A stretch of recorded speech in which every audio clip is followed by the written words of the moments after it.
484, is the Parsha Ki Tisa. The Parsha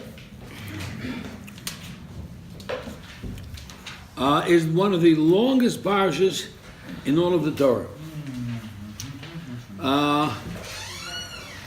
The intro to the Parsha, or the very first Aliyah, contains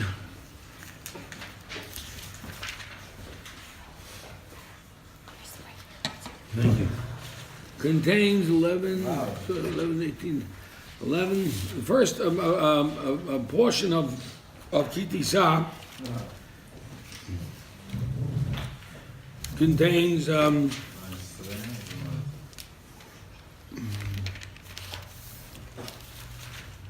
28 and 18, 46 psukim, 46 psukim passages and verses in the first Aliyah of the Torah, of the Parsha. The second one contains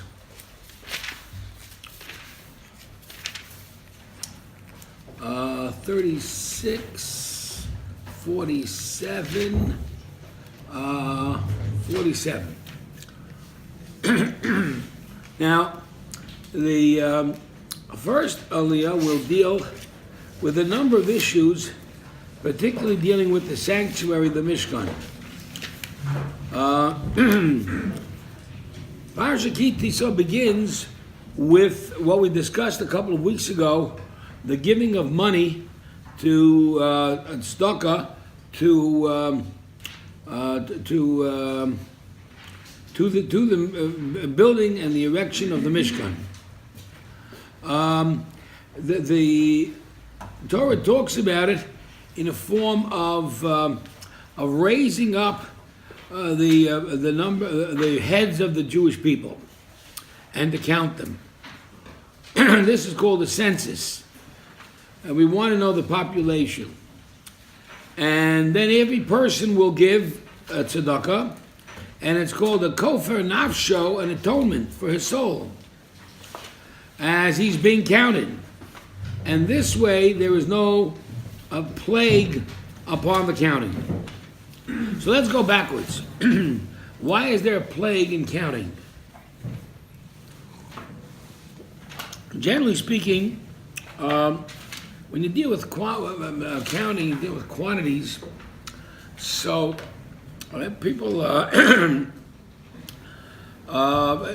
whenever you mention a quantity, a large quantity, for instance, there's always that fear of an ayin hara, of an evil eye.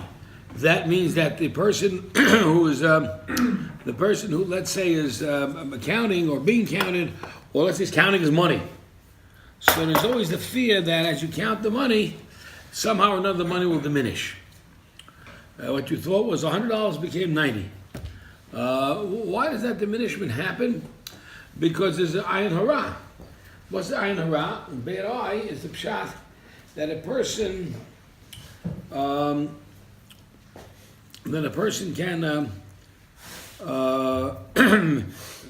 really perhaps take too much pleasure in what he has financially or physically or materialistically, and fall into the lull of thinking that he achieved it himself, and it's easy to be lost. Some man thinks he's wealthy, he's doing well, he's got a good parnasa and this, that, and that, and you never know what can happen. You got to be thankful and grateful every day. You got to be on your toes every day. You can't you can't rest on your laurels. Fact is, you want to increase rather than decrease. But when it comes to counting something more important than money, like people, so then counting people becomes a very, very difficult thing to do, because it puts a limitation on it. And that's what I really meant to say about the money too. When you count money, you really put a limitation on it. Well, I got $100 in my pocket. Well, that's it. If you didn't say that, you could add 150. And it sounds silly to you, but it's true. I've often said, for instance, that a Gemara that I quoted, the Gemara says as follows. that a bracha does not come into anything which is revealed. Bracha is only in those things that are not revealed. So, if I have my wallet, and I open it to look how much money I have, so as long as I don't know what's in it, it could expand. It could increase. Hashem's bracha. Make $100,000 to $1,000. But the moment I count it, done. There's no more bracha. So don't be so quick to count. People count, I guess, counting on their laurels maybe, or reveling in their laurels, or really feeling good about what they've got. And that's not a smart thing to do. I've often said many times, people that say want to give a check to the yeshiva or to the shul. So I've often said that whenever a person's write the check, I never look at it. I never look at the check. I'll look at it 2 or 3 days later. Because within the 2 or 3 days, that check will increase. What am I, black magic here? What am I talking about? Well, obviously, what it means, very simple, is this. Is that if you're not going to look at it right away, and you're grateful for whatever it is that you got, so then what Hashem does, you see, is He puts it into the mind of the person who's giving it before He gives it to give more, and you're expecting less. And by the time you finally open the check, it's much more than you expected. So the idea is that persons have to realize that the less you know, the more bracha there is. Now I know that a lot of women these days like to find out when they're pregnant what the baby is. Ultrasound, these days is it a boy, is it a girl, right? So in our custom, we never find out. We like to be surprised when the delivery comes. It's the boy. It's the girl. Whatever. Right? We don't like to. Not even the wife knows? Nobody knows. But the doctor usually insists. The doctor can say whatever he wants. Shut your mouth. No, the doctor is asking you. I don't want to. They don't say. They're asking you. Point is that as long as it's covered up from your eyes and you don't know it, and it's not revealed, who knows what incredible bracha lies therein. But the moment you do see it, hear it, learn from it, that's it. There can be no more bracha. And that's exactly what the idea is for things to be hidden. So people are worried about their parnasa. Oh, I gotta work, I need money, blah, blah, blah, blah, blah, blah. Right? So the first rule, of course, is that one should never say that. Because one should always be pleased with what he's got. Here's our share. So I got what I got, I don't need more. So there was a dispute between Esau and Yaakov. Esau and Yaakov, they met this confrontation. Yaakov was afraid maybe Esau's going to beat him up and hurt his family. And they reconcile, though it's a dubious reconciliation. They make up, but they make up in a way which Esau doesn't really, really do it, belay shalom with a full heart. Nevertheless, they make up. And as they make up, Yaakov says, I want to give you a gift. And he says, Achi, my brother, Yeshli Rav, I got lots, I'm okay. And Yaakov responds and he says, but Yeshli Kol, I got everything.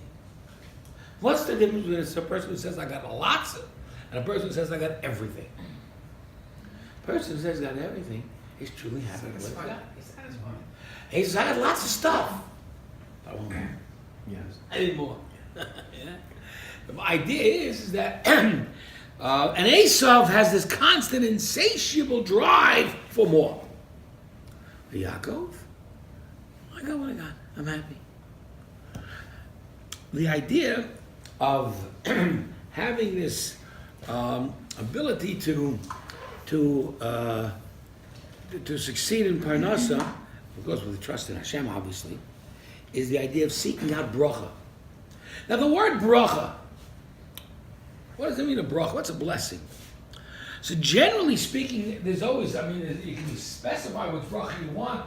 You go to a bris and the sandik has got he'll give you a bracha. The sandik always gives out brachas to people who are, after he held the baby during the bris.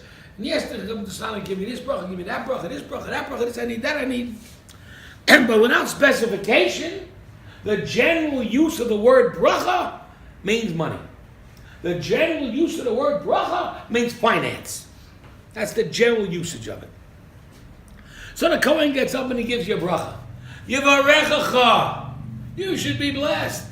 Says the Gemara, the mammon, the money. V'yishmerecha. You should be protected. What does it mean protected? You shouldn't have to use your money to pay doctor bills.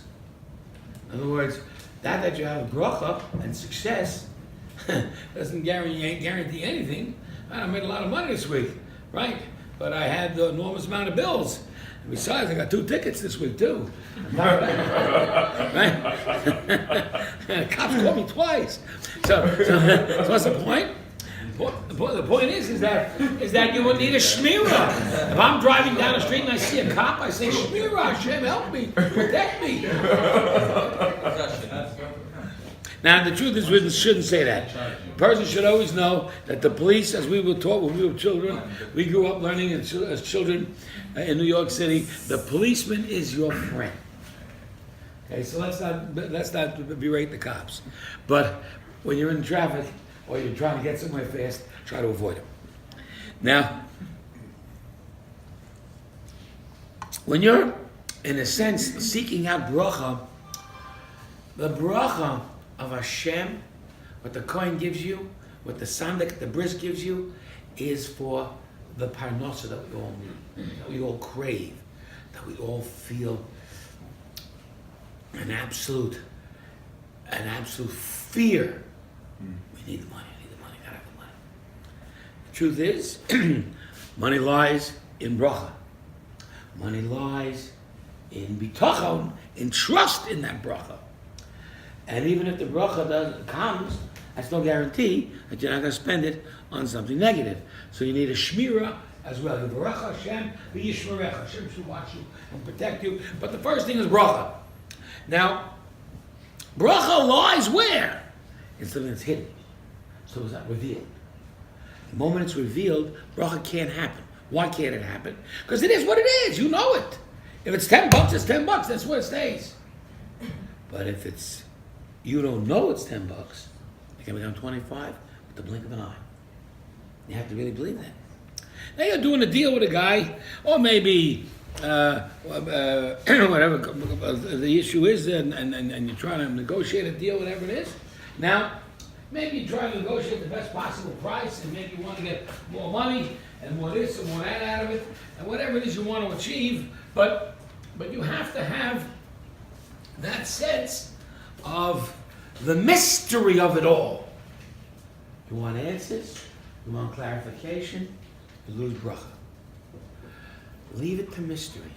Leave it to Hashem to surprise you. Don't worry about how did I pay my bills. Don't worry about it. Let Hashem surprise you. And therein lies enormous bracha. And all of a sudden you get a whole lot more than you bargained for. That's the whole idea of doing it with parnasa. The same rule applies 10 times more when it comes to people, when it comes to human beings.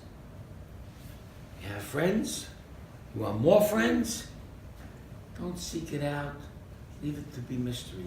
You'll meet this person, you'll meet that person, you'll meet this fellow, that fellow, everything will work out well. Now you're single, and you want to get married. Where's my basher? Where's my girl? Where's my guy? Where am I going to find the right person? Right? And the answer is When it comes to you, when Hashem wants to give it to you. mystery of it all. The mystery of it all. The one day, boom, the right person shows up. That's the whole idea of how bracha operates. Because Hashem operates with the element of surprise simply because otherwise you wouldn't know it's him. You'd think it's you. So that's why, and certainly talk about people, talk about health, talk about health. You have wealth, let's talk about health. Talking about, God forbid, I have this illness, that illness. As long as the diagnosis hasn't come yet, And I've told this to people visiting the hospital many times. The doctor's taking this test, that test, this test, that test. What's going to be? I don't know. As long as you don't know, there's a bracha. Yes. And all of a sudden, you'll come back with something positive. Chas v'shalom, you're too anxious, you find out, and it's all negative. That's how the bracha operates. That's how Hashem operates in the mystery of allowing Him to surprise you so that you know it's Him. You see? So that's why the idea of mystery must be kept in, and the lack of knowledge should be something that is kept as long as necessary. Now, of course, sooner or later you got to find out what your check says. I mean, you got to look at it. But meantime, it did increase, and sooner or later you got to pay your bill, and I understand that too. But but in the meantime, for as much as you allowed things to flow by themselves without needing to know or to control, because you can't control it anyway, then all of a sudden something happens and bracha emerges. This is especially important when it comes to human beings, human life, counting human beings. The last thing you want to tell people is how many children you have. And if you do, for whatever reason or another, you say, B'li ayin hara, without an evil eye. Now that sounds superstitious, but it's not really. If you think about it, what's the evil eye? The evil eye is you're opening yourself up to negativity in the world by giving it a number. How many children you got? Baruch Hashem, plenty. And they ask your grandchildren how many? Baruch Hashem, plenty. In other words, let's stay away from numbers. Now, we're going to count the entire Jewish people. All of Klal Yisrael. The last thing you want to do is count numbers. So, and the last thing you want to, now we want to make a million. We got minor tonight, right? We don't do 1, 2, 3, 4, 5, right?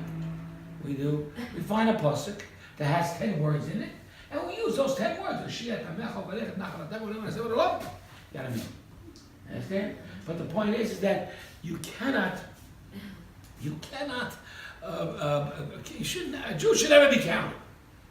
He's not a 1 or a 2. And of course, you know today, and every time you go to the doctor's office and you got to fill out an application, you got your address, your phone number, your cell phone number, your email number, your social security number, your driver's license number, and your insurance card's number. The whole life is numbers. That's all I am. I know what I am. I'm 312-47-09-06-8703, HB 7613, 335-1471. That's all I am. And that's all my numbers. Now you know who I am. Person's only numbers. Person's more than numbers. You don't quantify a human being. You qualify a human being.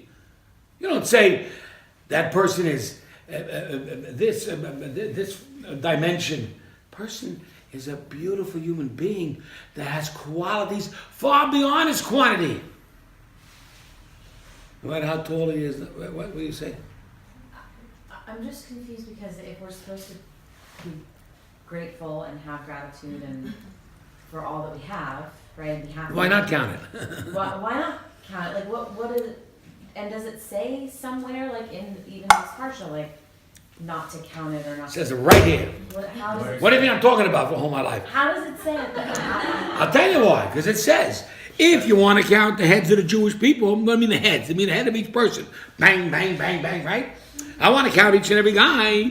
And each guy should, how do you do it? Here's the way to do it. Give me a coin. Give me tzedakah. And don't give me anything more than A half a shekel. what everybody else does.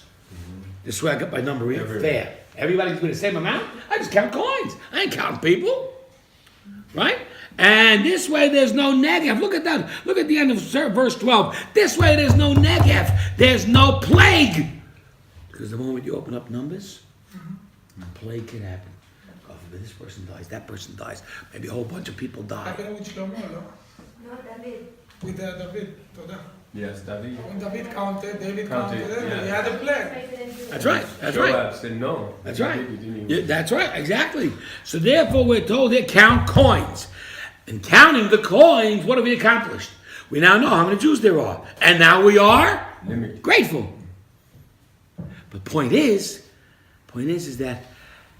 You don't quantify a Jew. You don't give him a number. He's not 1, 2, 3, 4, 5. But you can't say that about like how many kids or grandkids you have? No. So some people do and say K'nayin Hara, B'li Ayin Hara. Okay, that's a good way of doing it also. Or you can say Baruch Hashem. That's the acknowledgement of God. The moment you acknowledge God, you got rid of the Ayin Hara anyway. The Right? goal is to reach to an amount that you won't be able to count them. Oh, that's the point. And that's God's promise. So God made a promise that the Jewish people, the children of Abraham, will be what? Will be so numerous that you won't be able to count them because there'll be so many. It'll be like Kochvei Hashemayim. It'll be like the stars in the heavens. Yes. Well then, you certainly don't want to count them because then it's against God's rule. God said, we are innumerable. What does that mean? Unable to. We can't count. We can't. Because we can't. Okay, go outside and try to count the stars in the sky. Actually, there is a number. That's how the Jewish people are. Forever! Yes. But doesn't it also say that we're going to be few? That is true in terms of the punishments that could come for violations and disobedience and disloyalty. It could also be few because in the end of the day, our quantity is not our virtue. Our virtue is our quality. We who are the small of all nations, right? To this day, are the most powerful, the most talked about.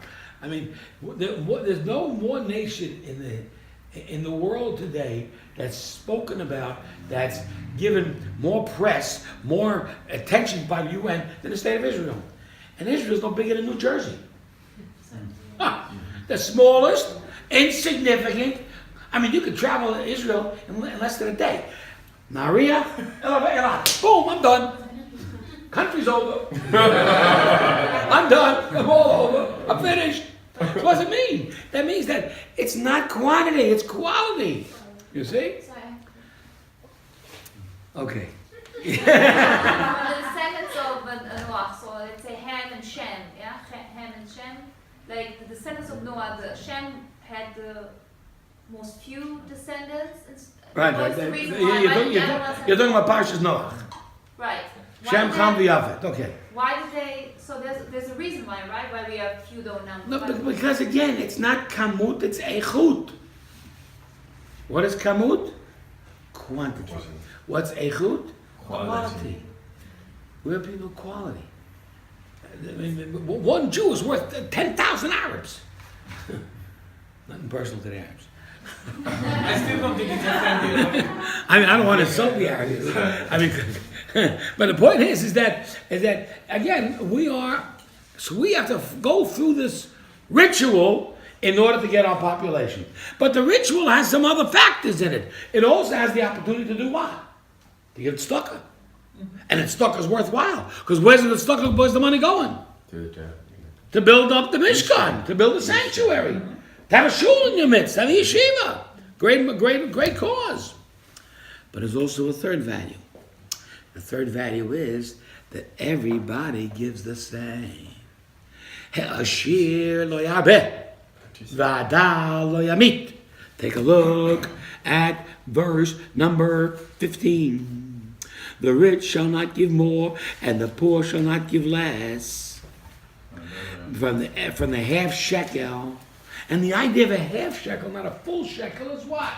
It means to suggest that everybody should feel that his own gift is inadequate. That me alone cannot. I mean, I got $10 million. I can build a shul by myself. That's not the way you want it. You don't want that. You want everybody to participate. You give what you give, the other guy give what he gives. At the end of the day, we'll all give whatever we can afford, but in this case, we're all giving only the same equal amount. Because in this case, what have we done?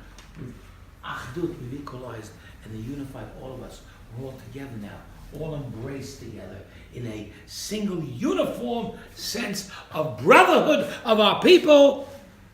And such a brotherhood builds a Mishkan. Chas v'shalom machloket, dispute, and kina, jealousy, what that does is disrupt and harm a nation. Frankly, we know, and you know, we're, as I've said many times, we are our own worst self-critics.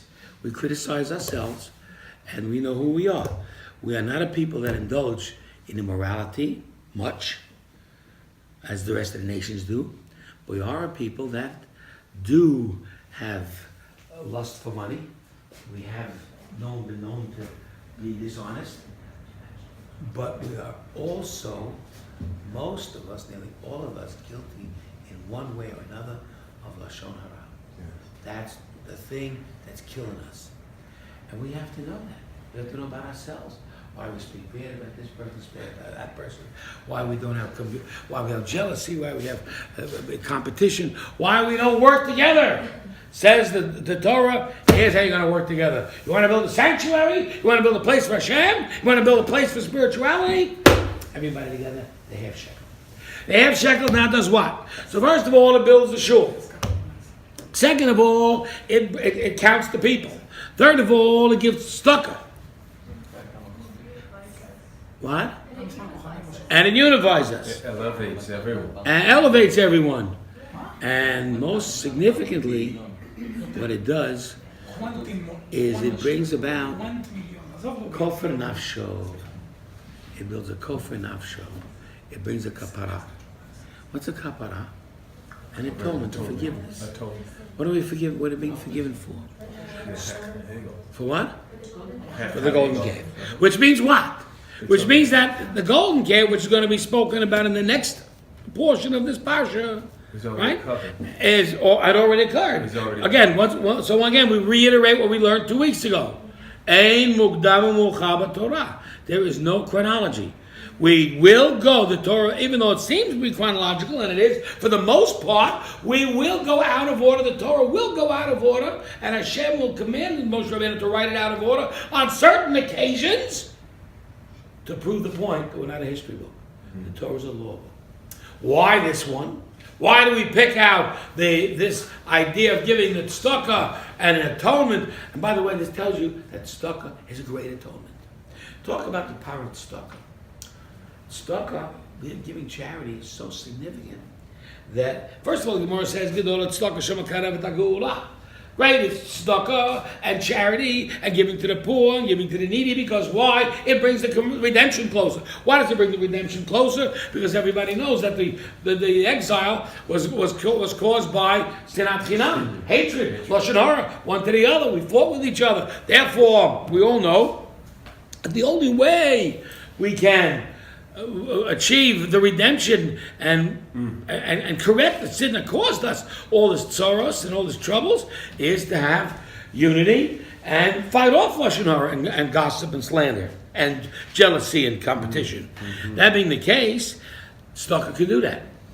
But tzedakah, particularly when you give to someone who needs, then certainly an achdus and unity between you, the giver, and the person, the receiver. But it's also tzedakah, you see, what it does is it provides atonement for sin. Why? Because there are 3 components to help achieve a person forgiveness. I did a wrong thing. I feel bad. How do I achieve atonement? How do I get forgiven? Answer is number 1, tshuvah.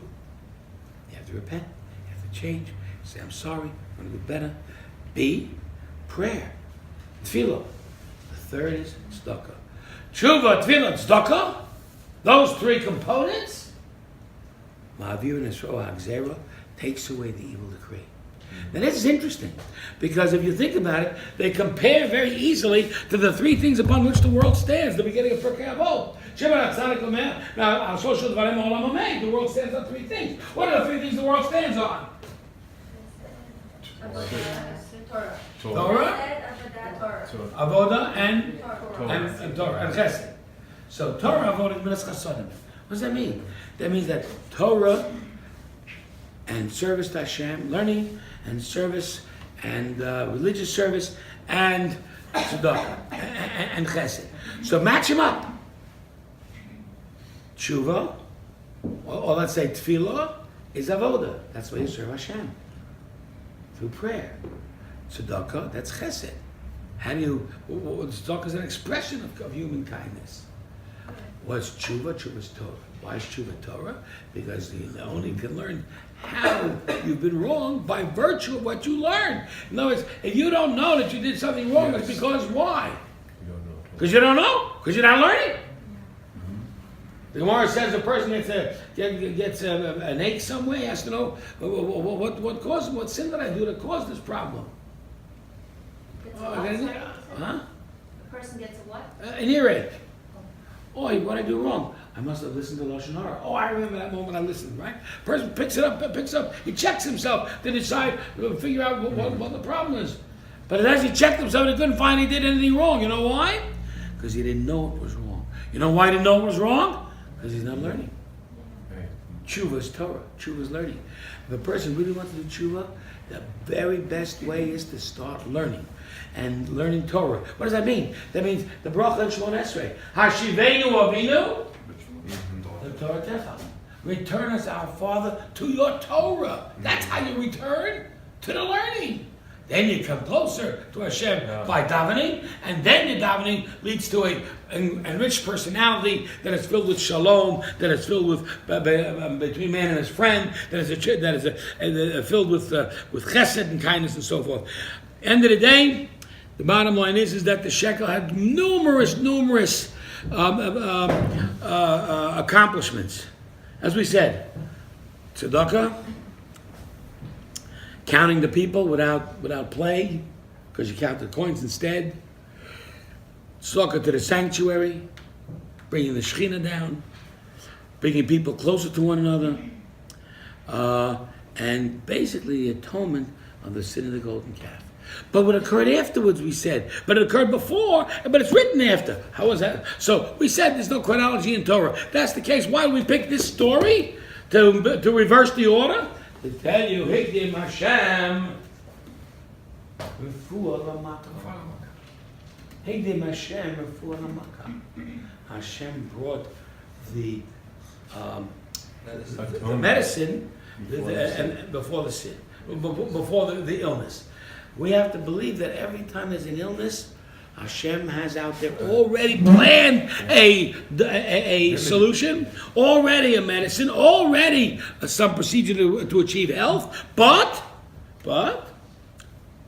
you have to go through it. You have to go through whatever the suffering is, whatever this is, that is, and then eventually what happens is that you're able to find the way to solve the problem. So Hashem says, here's the way you solve the problem.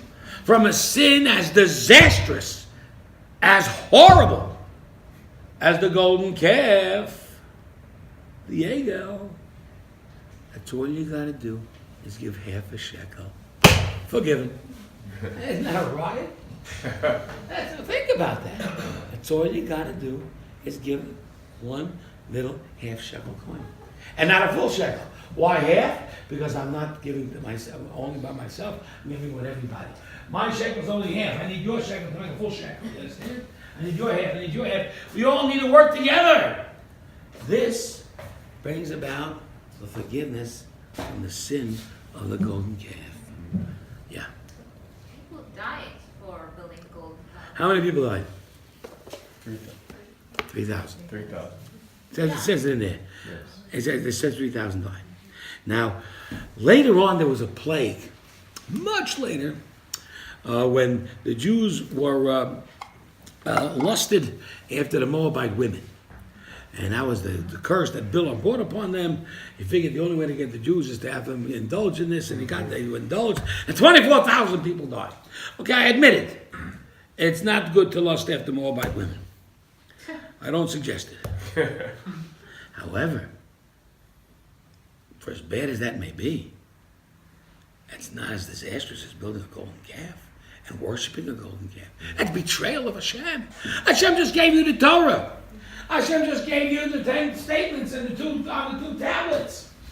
Hashem gave you the 613 commandments and a revelation at Mount Sinai, and you saw with your own eyes. Yes. And 40 days later, because you miscalculated your clock, and you thought Moshe Rabbeinu was 6 hours late, so you couldn't wait the 6 hours, and you immediately fell into the We need a God. We need something else. Moshe's dead. God's dead. The whole thing's a hoax. Forget everything. Let's go find something. I know what to find. We'll find a golden calf. Mitzvah. Go, we find a golden calf. What do we do then? Then we really start lusting. Then we do everything.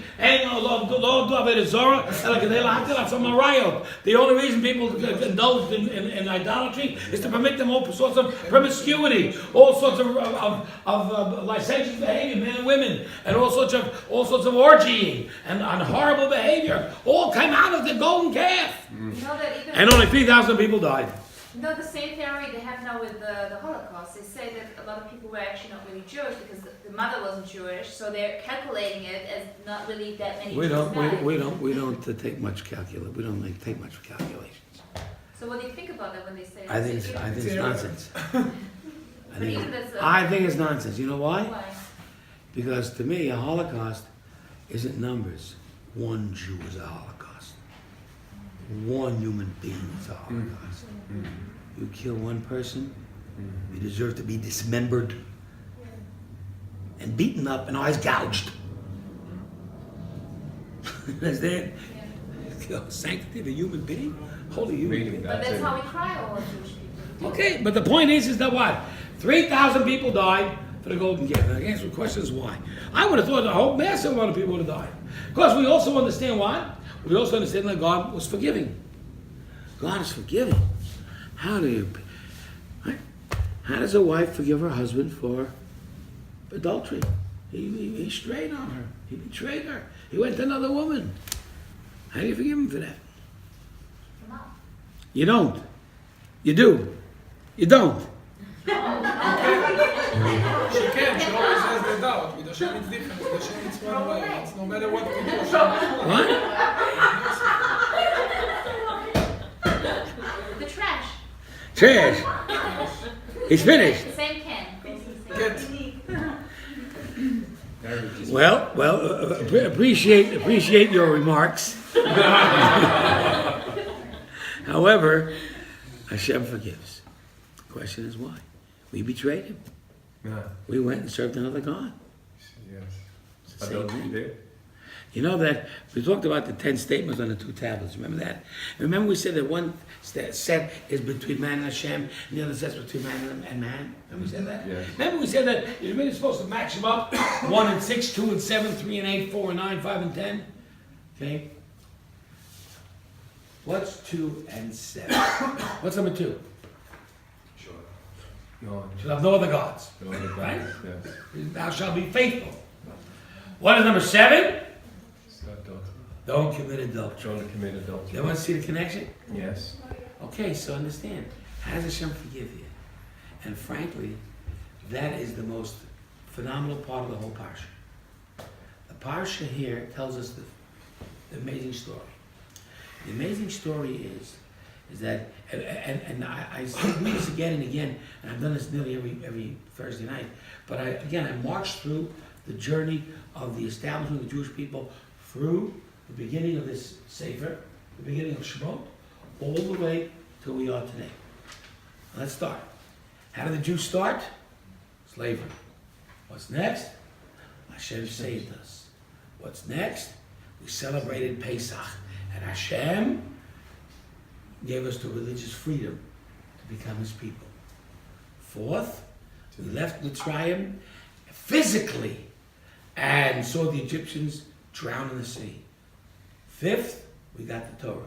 Do you see how we're marching forward? You see the journey? You see how we're becoming a nation? How we're evolving? How we are expanding? How we're growing? How we're developing? All these are essential components to who we are, including the slavery in the beginning. Because the slavery made us strong and powerful. Suffering is healthy for the person. Okay, so now we go on and we go all the way to the receiving of the Torah.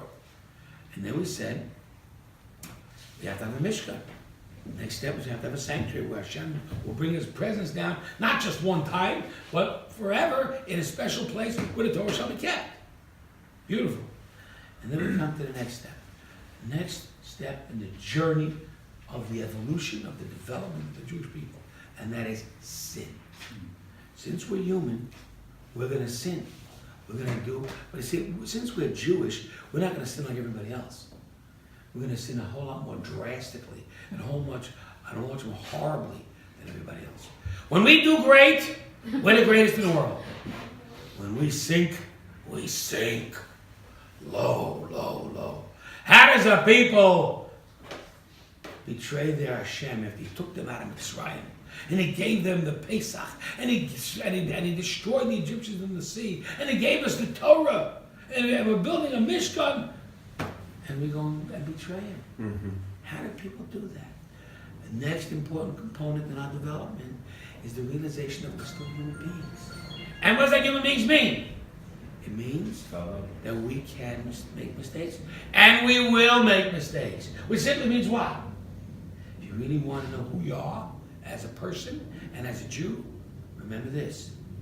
For whatever heights you reach, you always have the potential of going down. And you will, unless you stand on God. Yeah. If you don't stand on God and you're not vigilant every day, you will fall apart. No doubt about it. And here's a person who came to learn every time and came to all the classes and goes every Shabbat to the davening and does this and does that and is eating kosher and all the wonderful things. And all of a sudden, have I seen it? Loads of times. How many people have I seen that have stayed with me 8, 9, 10 months and packed out? Loads. How many people have I seen even after they did a conversion? I had a person that was, I would say, 3 weeks away from a conversion. A woman. She found a guy. A guy. Give it all. 3 weeks before. 3 weeks before. I saw it. My own eyes. Unbelievable. I had another woman. She was with me 8 months. She was looking at the Mitzvah book. And she was just going a little bit ahead from where the class was. Took a few extra mitzvot. She came upon the mitzvah of the prohibition of homosexuality. And she couldn't accept it. And she said to me, Rabbi, I'm not gay. I'm not whatever, lesbian, whatever they call themselves. But, she said, I have friends that are, and I simply can't, I find it intolerable to condemn them. So I said to her, you don't have to condemn them. You're not here to judge them, but you have to accept that this is God's truth. And if you can't accept that it's abnormative behavior, that it's a perverted behavior, then you're not a Jew. And you quit. Just like that. Another woman, maybe 2 weeks before all these are women, but I don't mean to say there are plenty of guys too that flaked on me. 2 weeks before the conversion, she writes me a letter. Chinese woman. She says to me, your teachings are wonderful, your learning is marvelous, and I love your Judaism, and I can't convert. But you have a date set. Why are you changing your mind? I can't abandon my family. Okay, I understand. I don't judge her. You know, it's a tough thing. Maybe she's right. For her case, she shouldn't. For her case, she should not do it. And frankly, she was so sweet and honest about it, she even sent me a check. I owe you money for classes, she says. What? Very decent woman. So we understand that every one of us has the potential of great achievement, great heights, and boom, we could all fall down. And we can fall drastically. And the point of the whole story is to understand that the falling drastically is a part of our human psyche, it's a part of our national psyche. It's, if you don't get up every morning and say the same modani lefanecha, day in and day out, day in and day out, you forget one day, you forget 5. You have the story of Arbani Chazor Cortez, Who? Arbani Chazor Cortez. Well, that's a little different, because there are people that put themselves into a jeopardy of situations. It's like, you know, if you come to my class, you're not in jeopardy. No one's going to beat you up. No one's going to harm you if you don't succeed here. Your case is different. But because you said שלא סומכים על השם. No, but the point is that every one of us, if we are not vigilant to our behavior, and that's if we don't do self-examination, and we don't do introspection, and we don't think and give this meditation of how I was today. There are people, tzaddikim, that do this every night. Every night before they go to bed, they think about the day that passed. How well did I do? What mistakes did I make? Where can I do better? Why I offended that person? I didn't mean to. I remember I had a case. I was visiting Baltimore, and there was a student I hadn't seen for some time, and he walked. We just finished the davening that evening, and he was walking with me, and he really was trying to keep up with me because he really wanted to share time with me. And then all of a sudden, some other people came by and said, "Hello, Rabbi Block, this, that, and that." And before I turned around, the guy was gone. He probably got discouraged because they didn't pay attention to him because these people distracted me. And I felt horrible. That wasn't my fault. Maybe it was my fault. Maybe I should have focused better. Maybe I should have realized and told those people to wait. I'm busy with somebody. But you see how small the nuance is and how much we're responsible for that? Little mistakes, baby stuff. We're responsible big time. Big time. Yeah.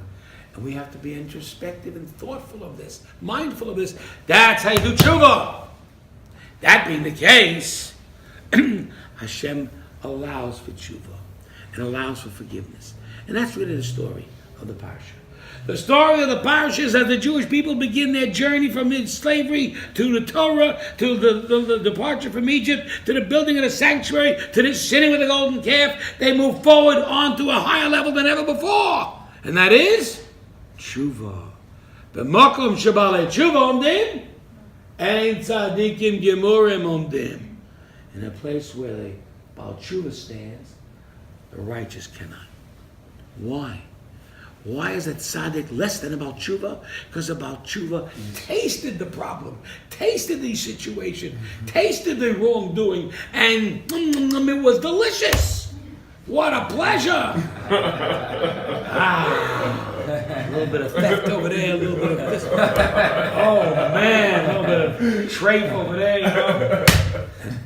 The other guy never tasted it. I mean, I never tasted non-kosher, not that I know of anyway. So I never had the big test of having to reject it and all of a sudden become a new. But the Baal Tshuvah had to. That Baal Tshuvah is greater than I, because he had a greater battle than I.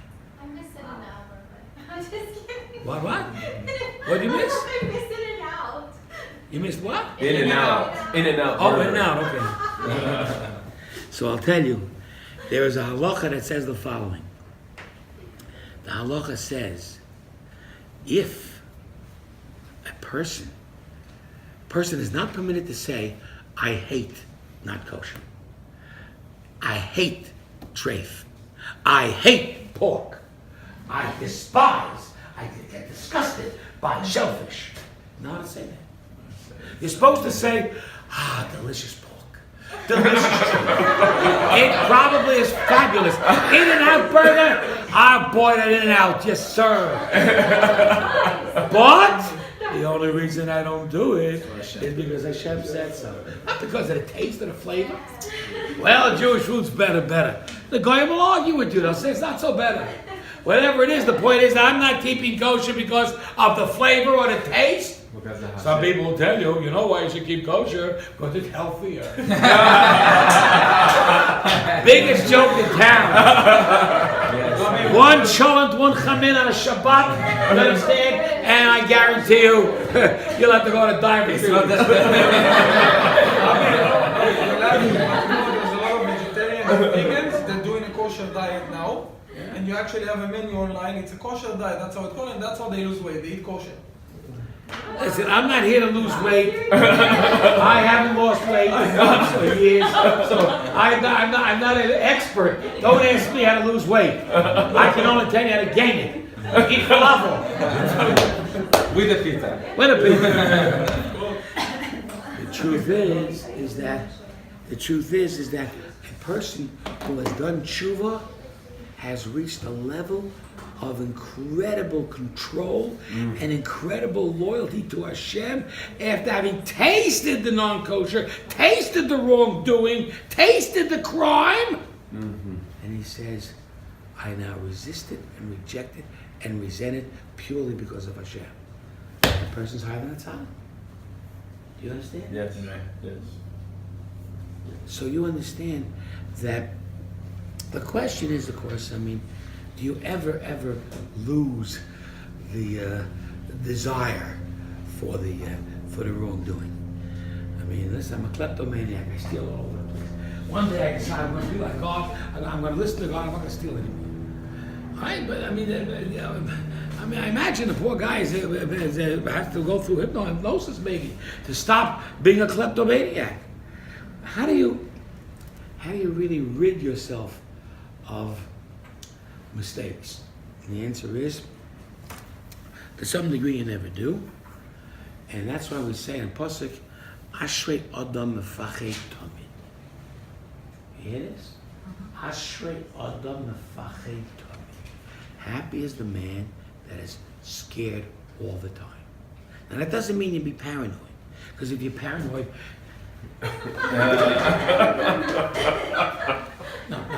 Doesn't mean paranoia. What it means is that you're cautious all the time and careful all the time. You can't lose sight for a second because you can make a mistake. Person is I'm not from the good drivers, you know. So I want to become a better driver. You gotta stay focused. For 1 second, I'm driving down. I'm in a bit of a hurry, and this guy's slowing down in front of me. So I immediately, wait a second. That's what you don't want to do. Okay, I mean, you got to get it out of your system. You got to learn how to be a little more gentler. Point is that tshuvah is a process of rejecting wrong because of Hashem and building yourself up with a resistance against it that at the end of the day, you never even want it again. So you can't imagine life without Torah and mitzvahs. So of course, that is a very, very big challenge. And that's why if you do accomplish that, HaKadosh Baruch Hu looks at you and says, you I love. You've done that for me. Wow. That's my Rebbe used to say to me all the time, so you know I love you? I said, certainly, Rebbe. He said, guess what? Hashem loves you 10 times more. And you know that's still to me. All my life, Hashem loves you. And my Rebbe used to, Reb Noach Weinberger, blessed memory, would say that over and over again, Hashem loves you. Person needs to have that. Well, I don't have any friends. People don't love me. And nobody loves me. I'm miserable. I'm unhappy. But Hashem loves you. And he's better than everybody. Yes. So this really becomes a parsha that while it features the golden calf, it also features the tshuvah process. One last point for the parsha before the chocolate cake. It's still there. Only the chocolate cake. One last point before the parsha is over is the someone mentioned it to me. You did mention it to me about the visitation of Hashem, of Moshe Rabbeinu at Hashem. So what did Moshe Rabbeinu do for 40 days and 40 nights? Well, for one thing, what did he do? He didn't eat. He didn't eat. He didn't drink. Lechem v'lacham mayim lo shata. Fasted. Now you know, because of the fact that Moshe Rabbeinu spent 40 days and 40 nights at Har Sinai, learning the whole Torah. And he fasted during this time. Of course, you'll ask me how he did it. So, we have a belief in mind over matter. What does mind over matter mean? You could do things that ordinarily, physically, you didn't believe you could ever do, you could do. If, let's say, Chas v'Shalom, someone truly important to you in your life, someone you love, was in great danger,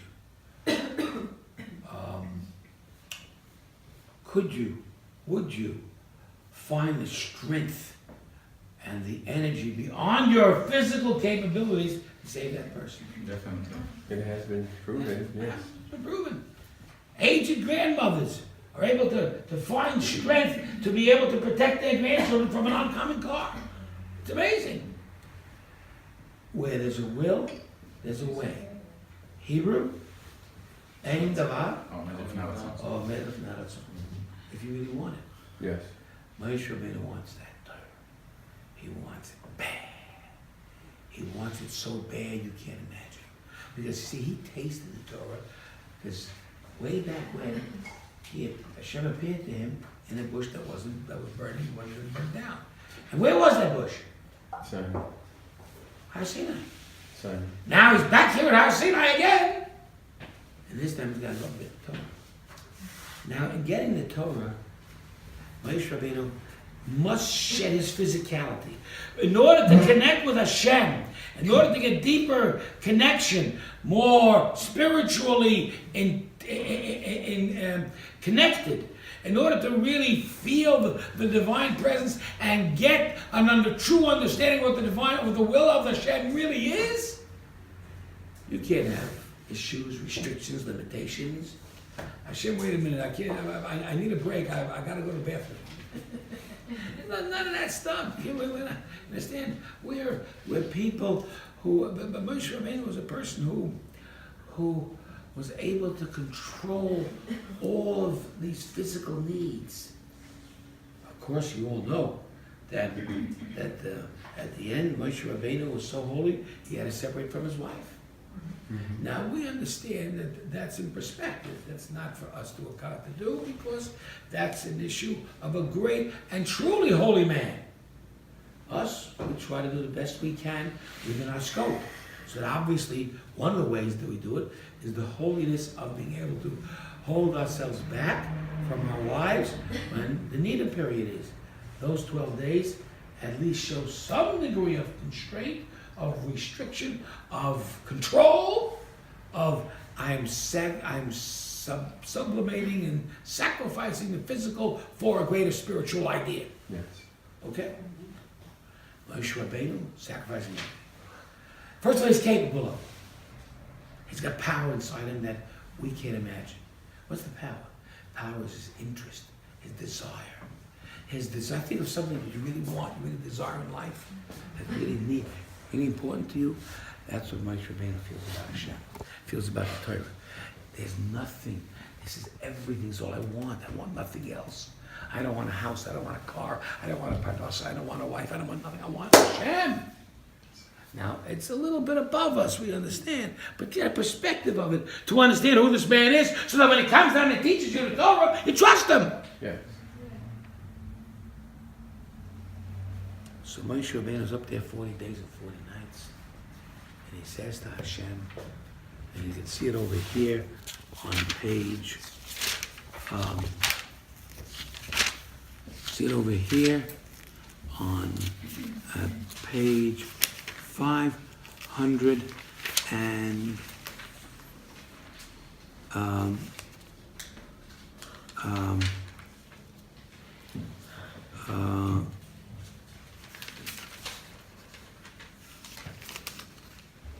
504. Let's read.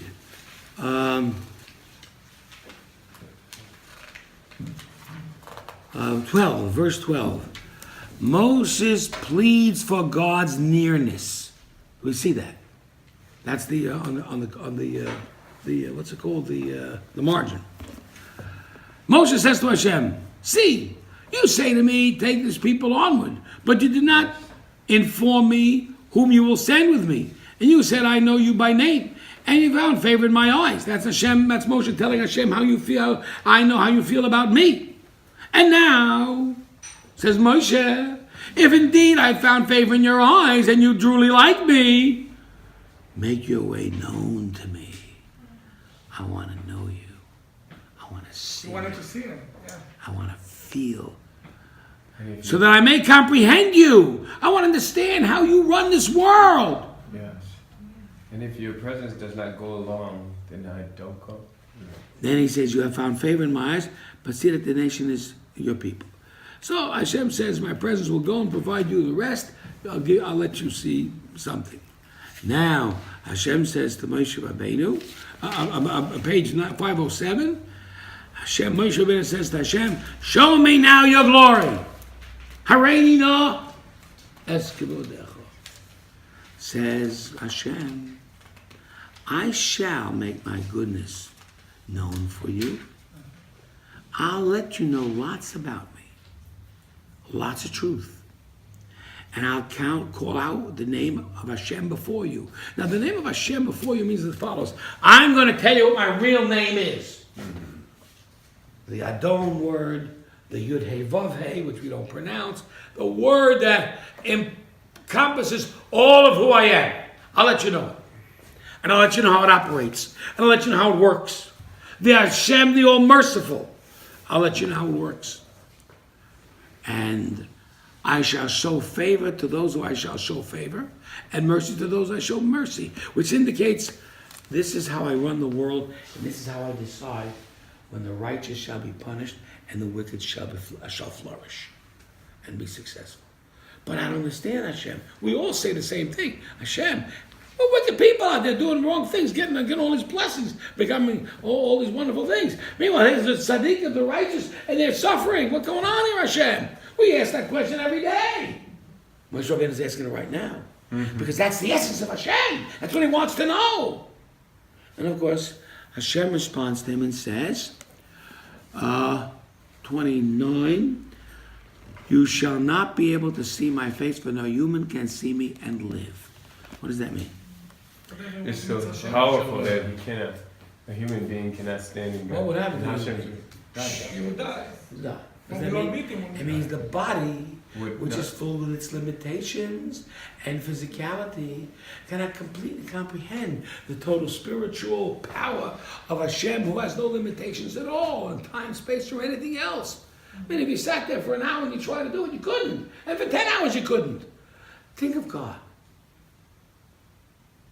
Wow. And I still don't know what word I think about it. Point is that Moshe wanted this. Hashem said, you can have it. But if you do, then you want to understand what it means to be unlimited, you got to get rid of your limitations. Yes. What are your limitations? Your body. Your body. You gotta go. Physical. Goodbye, body. Die. Mhm. Now the truth is, Moshe Rabbeinu really was willing to do Yeah. it. Small price. I don't mind dying. Give the body, and I'm near you forever. Forever. The world to come. The glory of heaven. That's what I want. Now, this kind of drama, you can't imagine it. But that's what's going on in heaven. And Hashem says you can't because you got more work to do down here. You gotta take care of the Jewish people. They need you. They need you. Not a 40 years, we need you down here. So of course, Moshe Rabbeinu then says, Hashem then says to him, behold, there is a place near me, you may stand on the rock. When my glory passes by, I shall place you in the rock, and I'll shield you with my hand that I've passed, and then I shall remove my hand, and you will see my back, but my face you shall not see. The Gemara learns that just like we put on tefillin, so does Hashem. So Hashem showed Moshe Rabbeinu the back of the tefillin, the back of the head. So in other words, Moshe Rabbeinu got more than any other human being got and survived. And why did he survive? Because otherwise, who would have brought us down to 613 mitzvahs and told us what to do? And told us how to live? So of course, everything Moshe Rabbeinu said, we certainly believed in. Now, after the sin is over, 3,000 people died. First we said, it doesn't sound like a lot for such a disastrous sin. Now we say, why did 3,000 people die at all? The answer is, they didn't do tshuvah. Yes. They didn't do tshuvah. The others that did survive. Now the question is, how did they die? It's a little late. Anybody can tell me how they died? The sword was taken to them, but... By who? The Levites. Levi. Okay, so in other words, Moshe Rabbeinu says the following thing. Let's talk about a civil war for a second. Moshe Rabbeinu says the following. He says to the people over here, It says over here, take a look at 500. Moshe stands on the gateway of the camp on the top of the page and he says, Mil Hashem Elai. You ever heard that before? Hashem Elai? Never heard that? Never heard that bitui? Mil Hashem Elai? With me. Who is where Hashem join me? Who wants to join the team? Yes. Right? If you're with me, join So me. guess what happens? Look what it says. Some join, some And the Levites gathered around him. What about everybody else? They did not. Why not? They didn't want to. Why not? Oh, They want to do tshuvah. They didn't want to shoot. The answer is, Stay in the sin. the answer is, the Levites gathered around him because the Levites, the Levium, never sinned in the first place. They had no taste of it, no flavor for it. For the others to do tshuvah, it's going to be a Herculean task. It's going to be a powerful task. How are we going to get rid of the taste, the flavor of that golden calf? But Levium had no such problem. The Levium had no problem because why? Because they didn't participate. They didn't participate in the So first they came right over to him. Yeah. Then the other people perhaps joined after. But who are the people that, I mean, I'm telling you now, who's ready to join me? We're ready we're ready to cross the sea. We're ready to do something incredible, outrageous. Who's ready to join me? Mil Hashem Elai. Who believes in God? Join me. Some people who a little trepidation, a little fear. Levium have no problem. Soon, they're with you. Because they know the truth. Because they haven't been contaminated with Sin. the mistake that everybody else did. So now listen to this. What happens? He said to them, said Hashem, every man put a sword on his thigh and pass back and forth from gate to gate, and let every man kill his brother, his fellow, and every man his relative. We're doing a civil war. What's Hashem telling them? Hashem is telling them the following. Let's say you're a Palestinian. Let's just say. Let's just say. And let's just say that a Palestinian terrorist just did an act and threatened the lives of 50 children. Now, if you are a good person, let's say some Palestinians are good. Maybe they're good. Maybe so. Yeah. Let's not condemn all of them. Yeah. How do we know who's a good person and who isn't? The answer is, condemn the act. if he condemns his brother, stand up and say he did the wrong thing. Yes, he's my brother. You know, there was a terrorist attack in Israel maybe 40 years ago in the Tel Aviv airport. Some Chinaman was really crazy, and he came and he shot up a whole bunch of people, and it was a terrible atrocity at Ben Gurion Airport.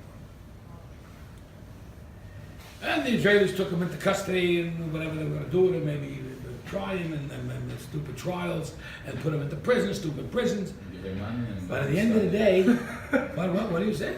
They give him money. Yeah. And they give money, right? And give him study. The man's father, the crazy Chinese guy's father, cabled and wrote a letter to the Israeli government, please kill my son. Wow. Do you hear that? Yeah.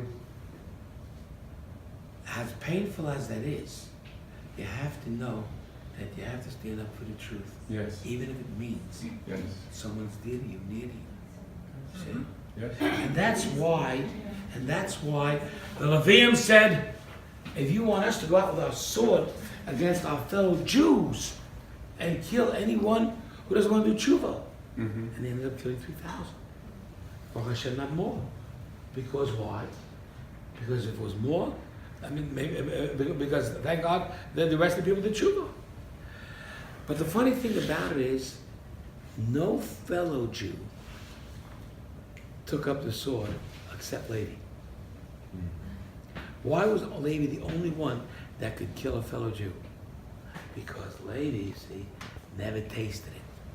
The other people tasted it. Yeah. And if they tasted it, they couldn't go after the others. Even though they did tshuvah, they couldn't go after the others who hadn't. Because they themselves were involved in the same sin. The only ones that could clear with clean conscience, be able to kill the others, was those that didn't touch it at all. But it's like that also for every other sin someone commits. You can't point fingers as Right. long as you do the sin. Right, and if you do the same, that's not for you. Yeah, right? So if, let's say, you want to teach people the proper mitzvah to do, the answer is teach them based upon the fact that you yourself believe in it and are strongly committed to it. You can't teach people something that you've done yourself. So we understand, right, that's correct. So we understand here that the tshuvah process is a process that is acceptable only because it's so tough and so difficult. There's no such thing as, well, have faith in me, and thou shalt believe in me, and thou shalt be saved. No, it don't work that way. It ain't that easy. It ain't that easy at all. You gotta work inside your kishkis, inside your guts, to be able to truly make real, strong, solid commitments of who I am, what I'm gonna be, what I'm gonna do. You understand? And that's why this parsha is so powerful. But I'll tell you one other little trick.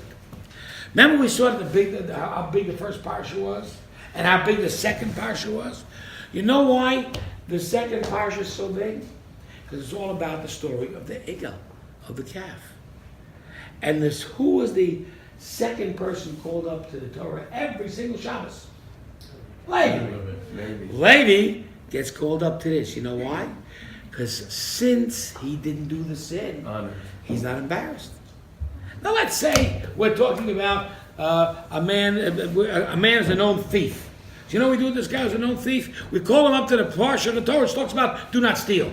I mean, he's the stealer, right?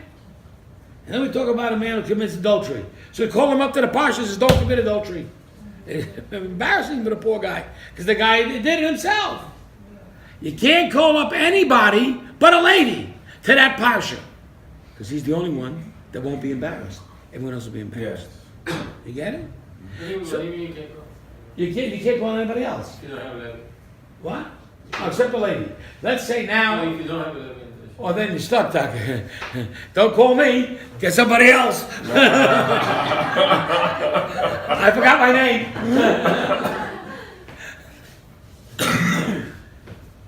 The Jewish people go through so much to become the great people that they are. And they hit the depths of degradation and shame, and they hit the heights of incredible power of tshuvah. They can repent, become great, become powerful. But tshuvah is not easy. Tshuvah is a hard task. Big changes, major demands, and consistency. Meaning on my guard every minute. Ashrei Adam Mefachei Tamid. Happy is the man who's frightened and worried every minute. Because he's cautious, on top of his game, and making sure not to make the same mistake. Such persons are Baalei Teshuvah. Those are real Baalei Teshuvahs. And those are the people that establish this process uniquely for the Jewish people. Because it seems to indicate from many, many sources that the Goyim cannot do tshuvah.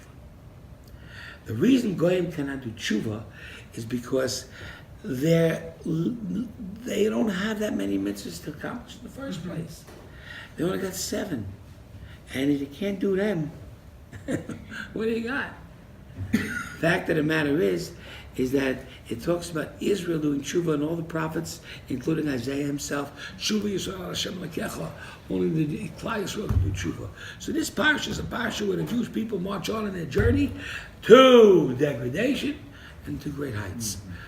And we will then continue in the next couple of weeks with the conclusion of the book of Shmos, and then we will talk exclusively all about the Kohanim and their role in the Mishkan and the sanctuary. Thank you all for coming. Will someone please be so kind as to make up a sign-in sheet? Let's all get a piece of cake. Done? Let's get a piece of cake.